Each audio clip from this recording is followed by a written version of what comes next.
Breaking చూస్తూ ఉన్నాము. మామ కోడలి బంధం అంటే తండ్రి కూతుళ్ళ బంధం లాంటిది. ఆమె పట్ల మామ బాధ్యతగా ఉండాలి. కానీ ఒక మామ కూతుర్ని కామంతో చూశాడు. ఇదంతా కూడా ఎవరి గురించో కాదు, సాక్షాత్తు భద్రాచలం ఆలయం ప్రధాన అర్చకుడి గురించే మాట్లాడుకుంటున్నాం. పవిత్ర దేవాలయంలో స్వామివారిని నిత్యం పూజించే సీతారామానుజాచార్యులు ఇలాంటి పనులు చేయడం ప్రస్తుతం కలకలం రేపుతోంది.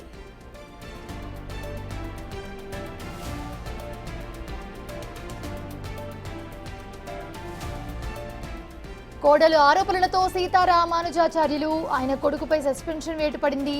వరకట్నంతో పాటు లైంగిక వేధింపులకు పాల్పడుతున్నారన్న కోడలి ఫిర్యాదుతో ప్రధాన అర్చకుడు పొడిచేటి సీతారామానుజాచార్యులు అలాగే అతని దత్తత కుమారుడు సీతారాంను ఆలయ ఈవో సస్పెండ్ చేస్తూ ఉత్తర్వులు జారీ చేశారు.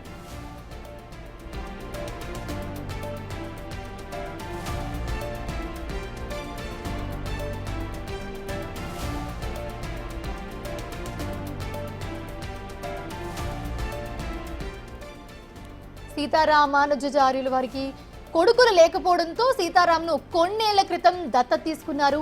తాడపల్లిగూడెంకు చెందిన యువతితో 2019లో వివాహం జరిపించారు. పెళ్లైన కొన్నాళ్ళ నుంచి ఆమెకు వరకట్న వేధింపులు స్టార్ట్ అయ్యాయి. దీంతో కోడలు మామ సీతారామానుజాచార్యులు తరచూ కూడా వేధిస్తున్నారంటూ తాడేపల్లిగూడెం పోలీస్ స్టేషన్లో కోడలు ఫిర్యాదు చేసింది. తన శరీరాన్ని అసభ్యంగా తాకేవాడని, ఇబ్బందులు పెట్టేవాడని తీవ్ర ఆరోపణలు చేసింది. భర్త అలాగే అత్తమామలు, ఆడబడుచులు అదనపు కట్నం కోసం వేధించేవారని ఫిర్యాదులో పేర్కొంది. ఈ కేసులో సీతారామానుజాచార్యులు సహా 8 మందిపై కేసు నమోదైంది. పలు సెక్షన్ల కింద పోలీసులు కేసు నమోదు చేశారు. 10 లక్షలు తీసుకురావాలని, లేకుంటే భర్తకు వేరే పెళ్లి చేస్తామని కొట్టి బెదిరించేవారని బాధితురాలు ఫిర్యాదులో పేర్కొంది.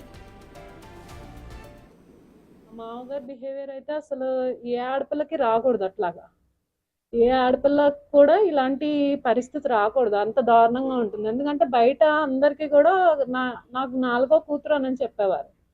లోపలికి వచ్చేమో నన్ను నమ్ముకో అని చెప్పేవారు అనమాట. అది కరెక్ట్ కాదండి. ఇంకొకటి అన్నిటికంటే దారుణమైన విషయం, నాతోటి పిల్లల్ని కనాలి, అది చాలా తప్పండి. ఆ విషయం అనేది ఎవరైనా సరే ఖండించాల్సిందే. ఇలాంటి వాళ్ళని ఎంకరేజ్ చేయటం అనేది కరెక్ట్ కాదు. స్వామివారు మరి ఇప్పుడు ఎందుకు బయటపడ్డారో నాకు తెలీదు. ఇన్నాళ్ళు నేను లాస్ట్ మంత్ ఫైల్ చేశానండి. అంటే ఇంత అవ్వాలని కాదు, మా వారు ఆయన వచ్చి నన్ను తీసుకెళ్ళాలి, మంచిగా మేమిద్దరం హ్యాపీగా ఉండాలనే తోటి నేను కేసు పెట్టాను. ఇంత రచ్చ చేయాలి అట్లా ఏమి లేదు నాకు. చూస్తూ ఉన్నాము. భద్రాచలం ప్రధాన అర్చకుడు సీతారామానుజాచార్యులకి మొదటి నుంచి కూడా వివాదాస్పదుడనే పేరుంది. 9 ఏళ్ల క్రితం చూసుకుంటే ఆలయంలో ఆభరణాలు మాయమై ప్రత్యక్షమైన ఘటనలు, శాఖాపరమైన చర్యలు ఎదుర్కొన్నారు. ఇటీవల ఒక ప్రైవేట్ సంస్థ నిర్వహించిన ఖగోళ యాత్రలో కూడా పాల్గొని దేవాదాయ శాఖ, దేవస్థానం మార్గదర్శకాలు ఉల్లంఘించారని తీవ్ర విమర్శలు ఎదుర్కొన్నారు.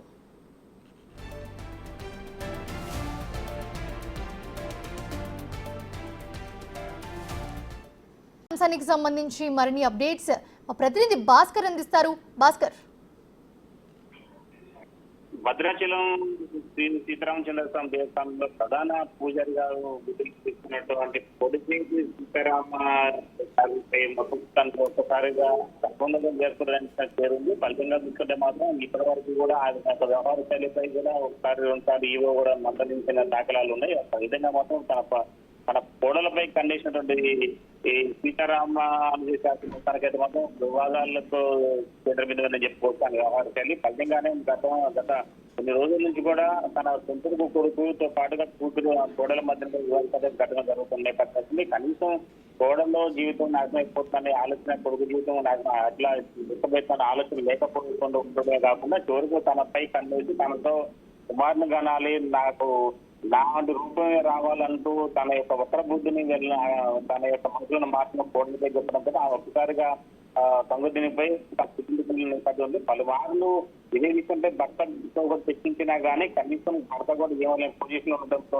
కూడా ఎవరు చెప్పుకోలేని అర్థం కాక చివరకు తన పుట్టింటికి వెళ్ళిన తర్వాత అక్కడ అగాత్యానికి పాల్పడిన ఆత్మహత్యాలు తీసుకున్న ఘటనలో బంధువులు ఏం జరిగిందని ఇంకనే వాళ్ళు ఒక్కసారిగా ఆరాధనగా ఇష్టపోయే నిజాలు బయట రావడంతో ఆందోళన వ్యక్తం చేసిన నేపథ్యంలో ఫలితంగా తాడేపల్లిగూడెంలో అక్కడ పోలీస్ స్టేషన్లకు ఫిర్యాదు చేశారు బంధువులు.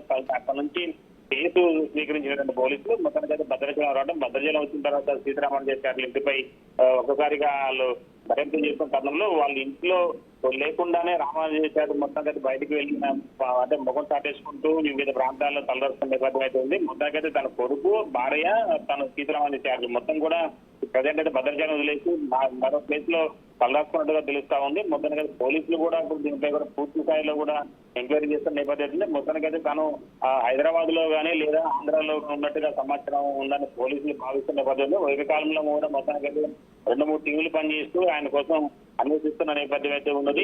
ఇప్పటికే దేవస్థానం ఈవో రమాదేవి శెట్టి కూడా అతను రామానుజాచార్యులతో పాటు తన ఆయన కుమారును కూడా విధుల నుంచి సస్పెండ్ చేసినట్టు కూడా తాజాగా వెల్లడించిన నేపథ్యం అవుతుంది.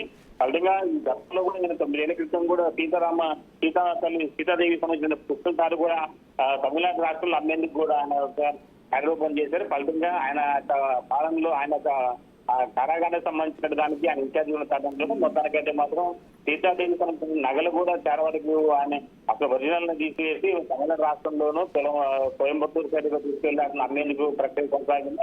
అప్పట్లో కూడా విజయపరం సీతారామన్ ఫలితంగా చూసుకుంటే మాత్రం ఈయన ఇటీవల కాలంలో ఉత్సవ విగ్రహాలతో ఇతర దేశాలకు వెళ్లి కూడా ఈయన ఒక ప్రత్యేక పెళ్లిలు జరిపిస్తూ ప్రభుత్వం నిర్వహించిన నేపథ్యం కూడా ఉంది. టోటల్గా రామానుజాచార్యుల యొక్క వ్యవహార శైలిపై అప్పట్లో ప్రధాన అర్చకులు కావచ్చు, మిగతా ఆలయ పండితులు సంబంధించినంత వర్గ విభేదాలు కూడా తారస్థాయిలో జరుపుకునే నేపథ్యం అయితే ఉంది. కానీ మొత్తానికైతే మాత్రం ఇలాంటి ఘటనలకు సంబంధించి తన యొక్క కుమారుడి భార్యపై కన్నేయడంతో ఒక్కసారిగా దేవాలయానికి మక్కుబాడేలా ఉండడంతో ఆలయ ఈవో మొత్తానికైతే తను సస్పెండ్ చేసిన ఉత్తర్వులు ఇచ్చిన నేపథ్యం ఉంది.